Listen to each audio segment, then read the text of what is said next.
Ya, selamat siang Nurse Enggo. Selamat siang, Marga. Apakah suara sudah terdengar di sana? Ya, sudah terdengar. Ya, kita tadi ya selamat siang. Bagaimana kabarnya Nurse Enggo? Alhamdulillah, kabar baik. Ini ya, cerah sekali ya dengan warna hijau sesuai dengan background. Sesuai dengan background kita hari ini. Sudah siap untuk menyampaikan materi Nurse Enggo? Sudah. Baik, waktunya nanti sekitar 35 menit. Nanti di akhir sesinya kita akan diskusi tanya jawab setelah materi yang ke-6. Silakan kepada Nurse Enggo kami persilakan untuk membawakan materi Preparation of Instrument and Implant for Cervical Spinal Cord Injury Surgery. Silakan kepada Nurse. Baiklah, terima kasih kepada Nurse Marda atas waktunya diberi kesempatan untuk menyampaikan sharing pada siang hari ini. Bismillahirrahmanirrahim. Assalamualaikum warahmatullahi wabarakatuh. Selamat siang. Salam sehat untuk kita semua. Di sini saya akan sharing mengenai persiapan instrumen dan implan untuk tindakan cervical spinal injury, di mana seiring dengan banyaknya tindakan mengenai kasus tulang belakang, khususnya untuk tindakan cervical injury, maka kita sebagai perawat tentunya harus mampu tata laksana untuk mempersiapkan dari pre, intra sampai ke dengan post operasi. Berikut merupakan instrumen laminectomy set. Mungkin tadi sudah dijelaskan pemateri sebelumnya oleh Pak Matur. Di sini untuk basic instrumen set ada untuk tindakan laminectomy tentunya ketika digunakan untuk pengangkatan spinosus, kita menggunakan instrumen-instrumen tambahan. Berikut seperti menggunakan Kerrison yang berbagai ukuran dari 1 sampai dengan 4. Kemudian ketika memerlukan diameter yang besar, kita siapkan juga untuk Kerrison dengan diameter 5. Nah, di sini juga ada pahat, fungsinya sebagai ketika ada fusi di daerah posterior untuk memberikan celah pada untuk valsectomy. Nah, kemudian ada forceps atau yang sering kita sebut dengan hernia tang. Di sini ada 3 tipe, yaitu yang lurus, kemudian yang up, kemudian yang down. Ini ada lagi yaitu retraktor dura atau yang kita sebut dengan luff. Di sini untuk mengamankan dura mater ketika dilakukan disektomi, ketika sudah diangkat pavum sampai dengan tapak dura, perlu checking di daerah posterior, maka diamankan dengan menggunakan luff atau retraktor dura.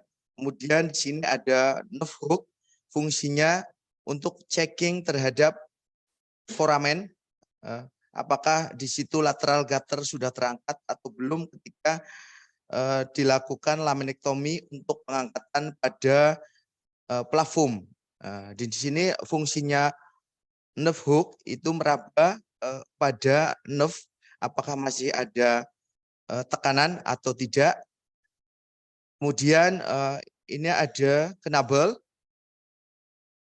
kemudian ada retraktor untuk retraksi. Berikut merupakan CCR atau cervical retraktor, yaitu cervical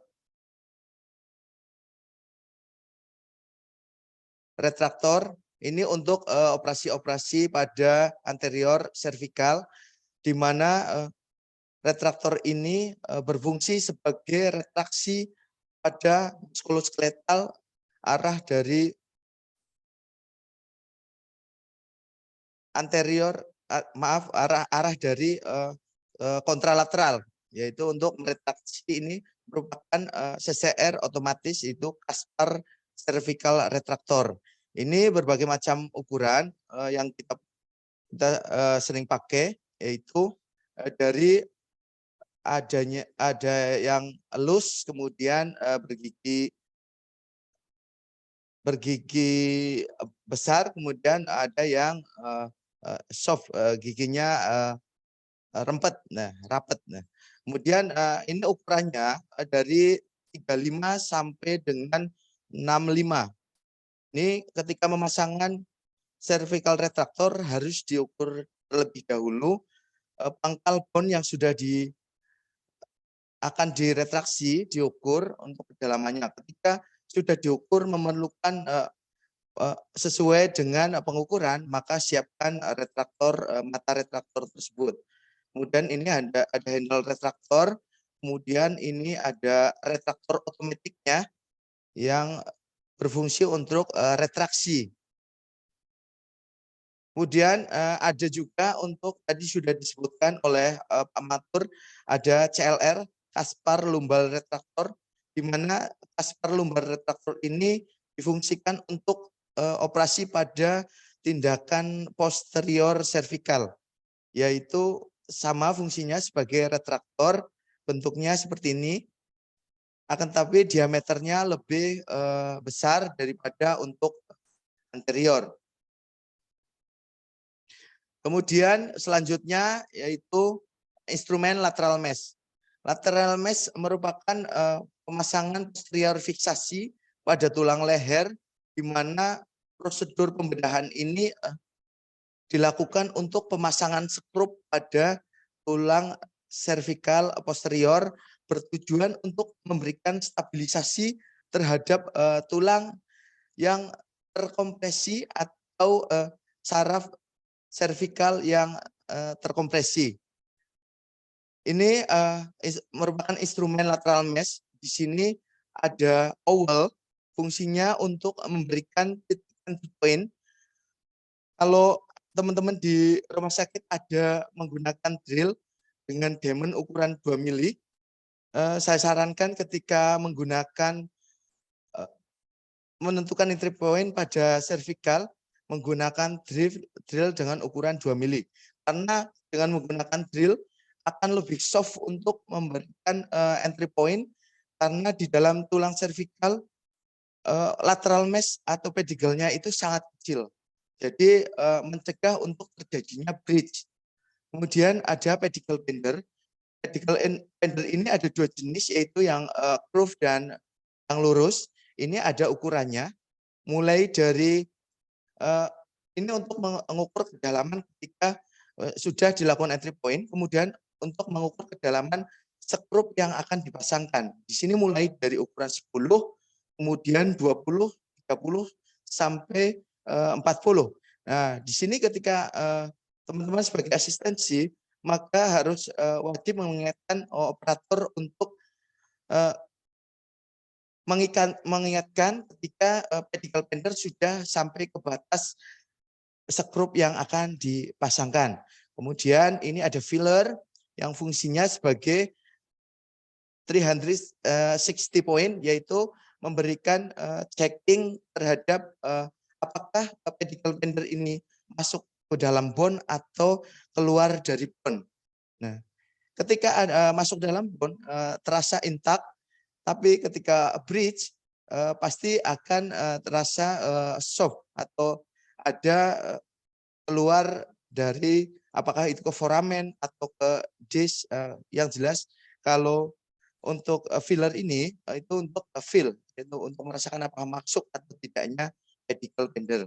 Kemudian ini ada handle untuk pedicle skrunya. Kemudian ada L tightening. Nah, ini pasangnya untuk L tightening.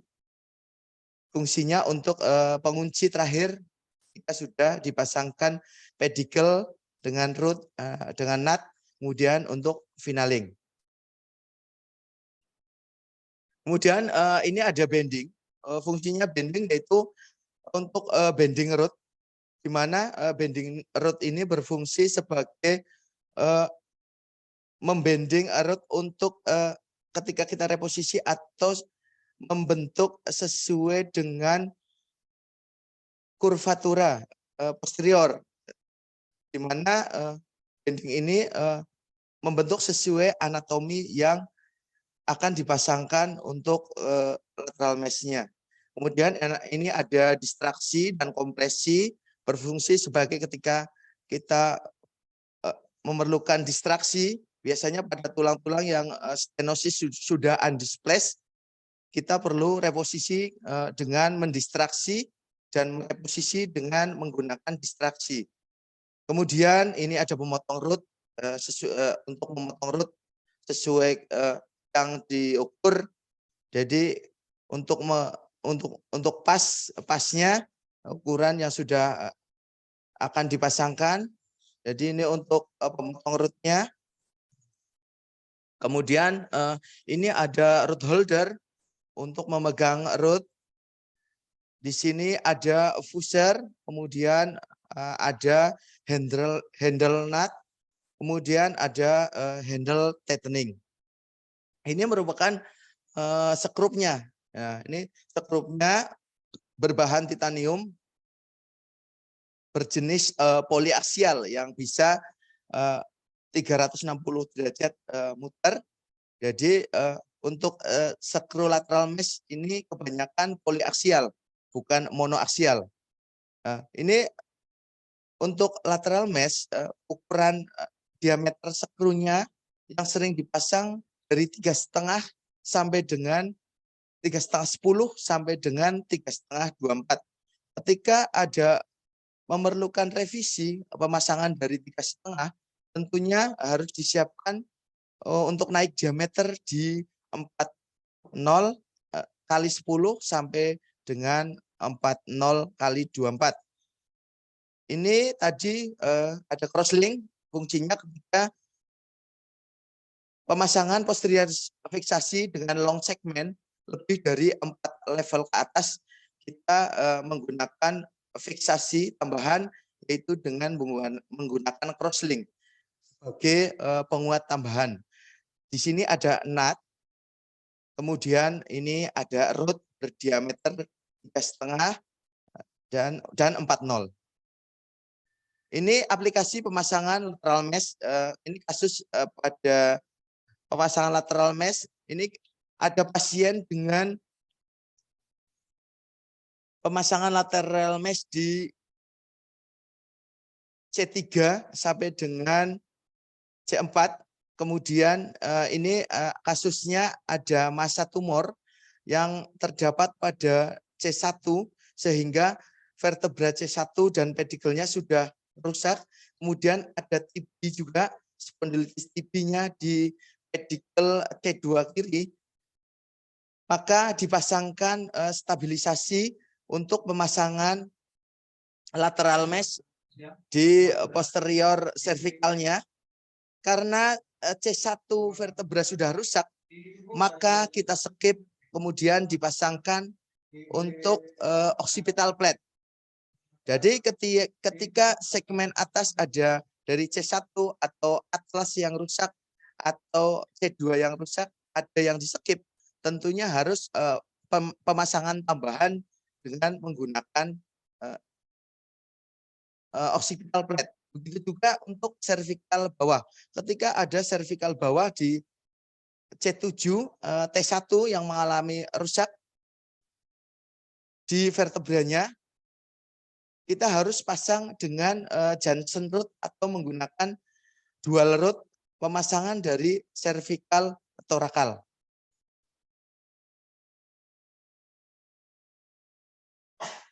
Berikut merupakan implan dan instrumen untuk ACDF. ACDF merupakan operasi pada anterior cervical discectomy and fusion, di mana tindakan ini dilakukan pada anterior cervical untuk penggantian disk atau bantalan sendi, diskus atau bantalan sendi yang rusak akibat herniasi atau trauma, sehingga terjadinya kompresi pada saraf cervical cord-nya mengalami kompresi sehingga dilakukan pemasangan dengan menggunakan anterior cervical discectomy and fusion ini. Ini merupakan jenis instrumennya. Ini tadi sudah sepintas dijelaskan oleh Pak Mangatur. Ini ada oval. Sebagai pengganti oval bisa menggunakan drill diamond ukuran 2 mili. Kemudian ini ada handle pin. Ini merupakan pin Caspar yang dipasangkan pada vertebra cervical antara yang akan disektomi. Kemudian ada kuret spon, ini ukuran 2,7. Kemudian ini ada taper. Kemudian ada handle screw untuk anterior plate. Kemudian ada handle plating. Kemudian ada bending, ini fungsinya untuk bending plate. Kemudian ada retraktor Caspar.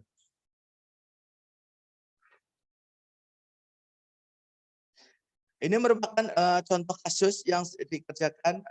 Ada kasus C5 dan C6 yang mengalami herniasi.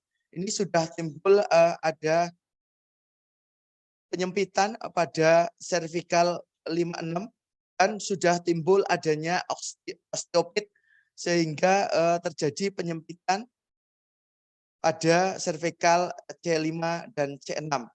Nah, ini aplikasi untuk pemasangan pin Casparnya di vertebra anterior cervicalnya. Ini selain untuk menentukan leveling dari pemasangan C5 C6-nya juga sebagai mengukur kedalaman skru. Nah, ini merupakan ini berdiameter biasanya dari pin Caspar berdiameter panjangnya 12, ada juga yang 10, dari 10 sampai 12. Ini yang di atasnya merupakan retraktor Caspar. Ini contoh pemasangan cage-nya ketika dipasangkan harus distraksi terlebih dahulu. Kemudian ketika handle pin sudah dilepas akan dikompresi. Ini contoh pemasangan untuk foto anterior dan ini foto untuk AP dan lateralnya untuk satu level pemasangan pada operasi ACDF. Nah, kemudian selanjutnya ini ada contoh untuk ACDF 360, di mana 360 ini operasi yang dilakukan anterior dan posterior dilakukan dalam satu tahap, di mana ini ada kasus di C34, C34, 45, 56 yang mengalami herniasi di 3 level, kemudian difiksasi juga maaf dengan lateral mesh di 3 level juga di posteriornya, sehingga memberikan stabilisasi pada anteriornya dan posteriornya. Ada lagi ini contoh kasus pemasangan di posterior lateral mesh pada C34, 45, kemudian 56 dan 67. Ini di posteriornya dipasangkan lateral mesh, kemudian ini di anteriornya dipasangkan dengan ACDF 2 level.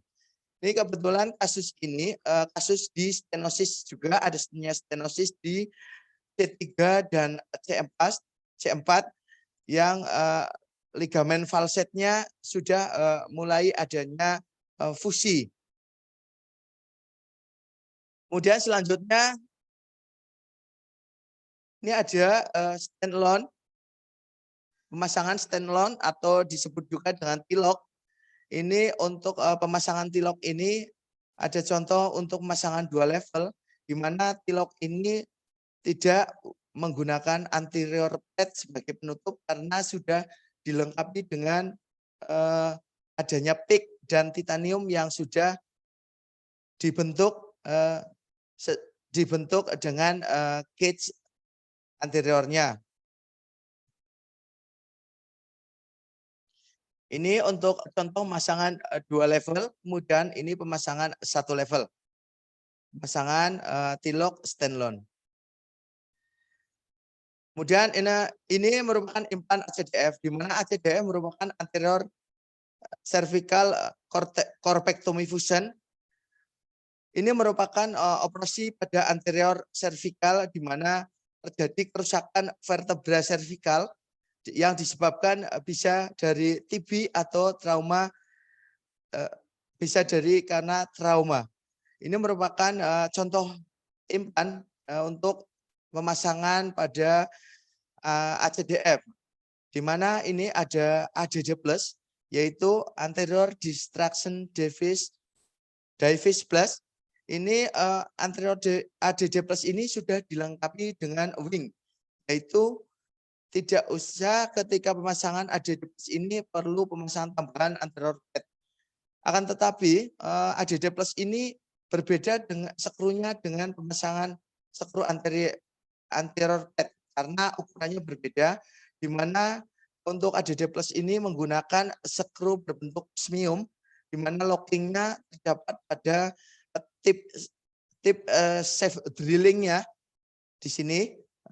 Untuk lockingnya ada di tip safe drillingnya.